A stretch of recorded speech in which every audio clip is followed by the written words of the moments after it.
नमस्कार दोस्तों, मैं मीनाक्षी गहलोत आपकी अपनी स्पेशल एजुकेटर अपने चैनल पर एक बार फिर से आप सबका स्वागत करती हूँ।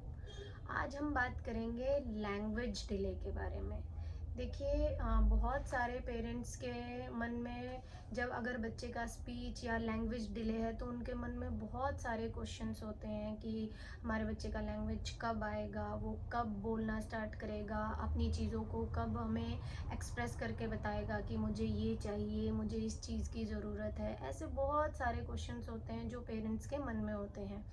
तो वो बच्चे के लैंग्वेज को सुधारने के लिए या लैंग्वेज को लाने के लिए बहुत सारी स्ट्रेटजीज़ प्लान करते हैं। तो उसी चीज़ को ध्यान में रखते हुए मैंने कुछ आज पॉइंट्स तैयार किए हैं जो कि मैं आपके साथ शेयर करना चाहती हूँ, जो कि बहुत ही ज़रूरी है लैंग्वेज डेवलपमेंट के लिए। तो मैंने कुछ ऐसे 5 पॉइंट तैयार किए हैं जिनका आपको विशेष ध्यान रखना है अगर आपके बच्चे का लैंग्वेज डिले है तो। फर्स्ट जो हमारा पॉइंट, देखिए पहले हम समझते हैं कि लैंग्वेज क्या होता है। लैंग्वेज के दो पार्ट होते हैं, expressive language and receptive language. Expressive language वो होती है जिससे हम अपनी बात को एक्सप्रेस करते हैं, हम बताते हैं, बोल के बताते हैं कि मुझे ये चाहिए, मुझे ये दे दो, मुझे वो चाहिए। एंड सेकंड होता है रिसेप्टिव लैंग्वेज। रिसेप्टिव लैंग्वेज का मतलब होता है जो दूसरा बोल रहा है उसको हम रिसीव करते हैं। कोई अगर दूसरा कुछ बोल रहा है उसको हम समझ रहे हैं, वो होता है रिसेप्टिव लैंग्वेज।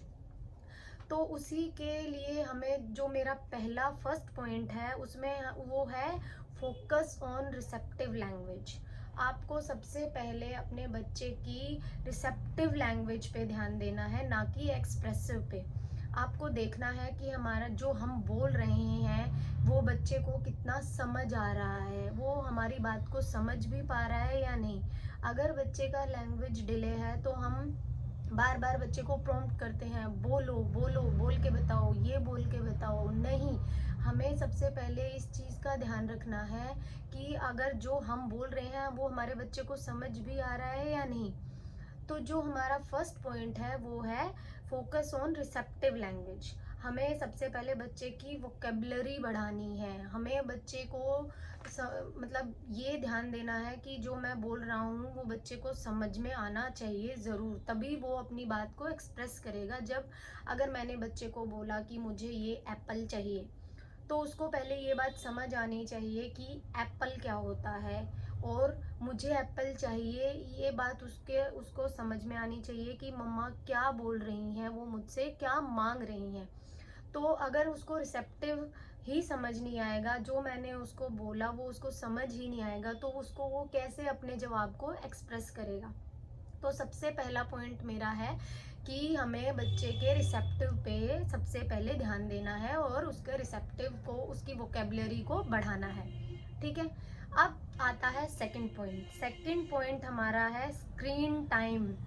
स्क्रीन हमें रिड्यूस स्क्रीन टाइम, हमें बच्चे का स्क्रीन टाइम जो है वो कम से कम करना है। कुछ पेरेंट्स बोलते हैं कि नहीं, हमारे बच्चे ने फ़ोन देख के पोयम गाना स्टार्ट कर दिया है, वो फ़ोन पे स्टोरी सुनता है तो उसने बोलना शुरू कर दिया है। वो अगर वो फ़ोन पे कोई भी पोयम सुन रहा है तो वो साथ साथ उस पोयम को रिपीट कर रहा है। देखिए, ऐसा नहीं होता है। आप बच्चे का जितना भी स्क्रीन टाइम कम करेंगे वो बच्चे के लिए बहुत ही फ़ायदेमंद रहेगा। आप बच्चे को स्क्रीन टाइम ना दे के अपना टाइम दीजिए। आप खुद बच्चे से बात कीजिए, उसको उसके साथ खेलिए, उसके साथ फ्री प्ले कीजिए जिसमें आप बच्चे को अलग अलग मतलब आप बच्चे को वर्ड्स, कोई भी एक वर्ड सिखाइए। वो बहुत ही ज़रूरी है, ना कि स्क्रीन टाइम। आप बच्चे को फ़ोन दे रहे हैं, फ़ोन से बच्चा कुछ भी नहीं सीख पाता है। ठीक है दोस्तों, तो हमें सेकंड पॉइंट जो है, हमें जो ध्यान रखना है वो है reduce screen time.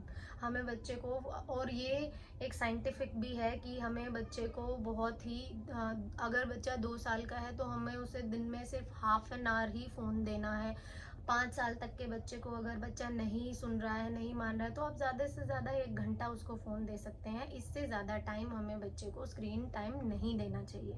Okay, third जो हमारा पॉइंट है वो है इग्नोर पॉइंटिंग। मतलब अगर बच्चा एक्सप्रेस नहीं कर रहा है और बच्चा कोई भी चीज़ जो है आपको ऐसे पॉइंट करके बता रहा है उंगली से, मुझे वो दे दो या मुझे ये चाहिए, तो आपको उसकी इस चीज़ को, इस आदत को इग्नोर करना है। अगर वो आपको पॉइंट करके बता रहा है तो आपको नहीं उसको वो चीज़ देनी है जब तक वो बोल ना ले, ठीक है। इस चीज़ के लिए क्या है कि हमें मतलब दो लोगों की ज़रूरत पड़ेगी।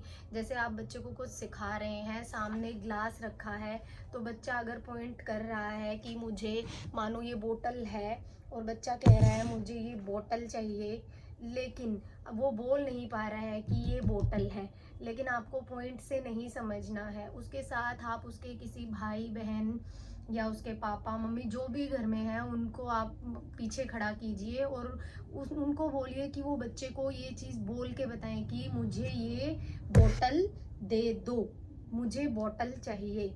ना कि अगर बच्चा आपको इशारा कर रहा है कि ये बोतल चाहिए और आप उसको बोतल उठा के दे दो। हमें इस चीज़ को बढ़ावा नहीं देना है। हमें बच्चे का क्या है, जो वो पॉइंटिंग करता है उस चीज़ को इग्नोर करना है जब तक बच्चा बोलना ना सीख जाए। आपको पीछे से बच्चे को प्रॉम्प्ट करना है कि बोलो बोतल, बोतल दे दो, ठीक है। जब बच्चा बोल रहा है तभी आपको उसको वो चीज़ देनी है, ठीक है दोस्तों। ये था हमारा थर्ड पॉइंट। अब आते हैं फोर्थ पॉइंट की तरफ। जो फोर्थ पॉइंट है मेरा वो है प्ले विद चाइल्ड। आपको अपने बच्चे के साथ खेलना है। खेलने से मेरा मतलब है कि ऐसा नहीं है कि आप बच्चे को स्क्रीन टाइम ना दे के उसको फ़ोन ले नहीं दे रहे हैं, जबकि उसको आपने कोई पजल दे दिया या कोई उसका टॉय दे दिया और बच्चा उसके साथ अकेला ही खेले जा रहा है। देखिए, इससे बच्चे का लैंग्वेज नहीं आएगा। जब तक बच्चा अकेला खेल रहा है वो खुद से बातें नहीं कर सकता है। आपको उसके साथ बैठना है, उसके साथ एक आपको कोई भी गेम उसके साथ खेलना है जिसमें बच्चे की आपको वोकेबलरी बढ़ानी है।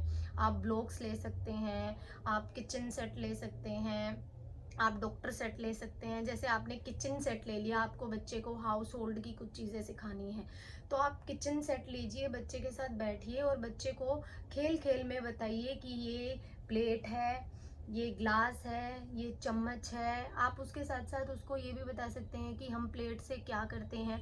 अगर बच्चा थोड़ा बहुत भी एक्सप्रेसिव है तो आप बच्चे से भी पूछ सकते हैं कि देखो बेटा, ये ग्लास है, इसमें हम क्या करते हैं। फिर आप उससे प्लेट का पूछ सकते हैं। तो ऐसे आप कुछ भी प्रिटेंड प्ले बच्चे के साथ कर सकते हैं, ठीक है। लेकिन बिल्कुल भी ऐसा नहीं है कि आप उसको कोई भी टॉय दे दो और आप एक तरफ अपना काम करने लग जाओ और बच्चे को बोलो कि आप खेलो। तो इससे बच्चे का लैंग्वेज जो है डेवलप नहीं होगा, आपको उसको टाइम देना पड़ेगा, ठीक है।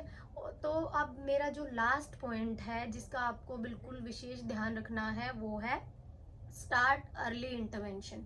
अर्ली इंटरवेंशन मतलब अगर आपको थोड़ा सा भी ये फील हो रहा है कि बच्चा 2-2.5 साल का हो गया है और वो एक वर्ड भी नहीं बोल पा रहा है, तो आपको बिल्कुल ये वेट नहीं करना है कि बच्चा कोई बात नहीं थोड़े दिन में बोल लेगा, या जैसे बड़े बूढ़े बोलते हैं कि इसके पापा लेट बोले थे तो ये भी लेट बोलना स्टार्ट करेगा। आपको उस चीज़ का बिल्कुल भी वेट नहीं करना है। आपको किसी भी अच्छे डॉक्टर के पास जाके और बच्चे का चेकअप कराना है, और जितनी जल्दी हो सके उतनी जल्दी जो है बच्चे का ट्रीटमेंट आपको स्टार्ट करना है, ठीक है दोस्तों। तो आज मैंने जो आपको पॉइंट्स बताए हैं, आई होप ये आपको बहुत ही ज़्यादा हेल्प करेंगे आपके बच्चे के लैंग्वेज डेवलपमेंट में, ठीक। तो मैं उम्मीद करती हूँ कि आपको मेरा वीडियो अच्छा लगा हो। अगर आपको मेरा वीडियो अच्छा लगा है तो प्लीज़ मेरे चैनल को लाइक करें, शेयर करें एंड सब्सक्राइब करें। नेक्स्ट वीडियो में फिर से मिलते हैं। नमस्कार दोस्तों।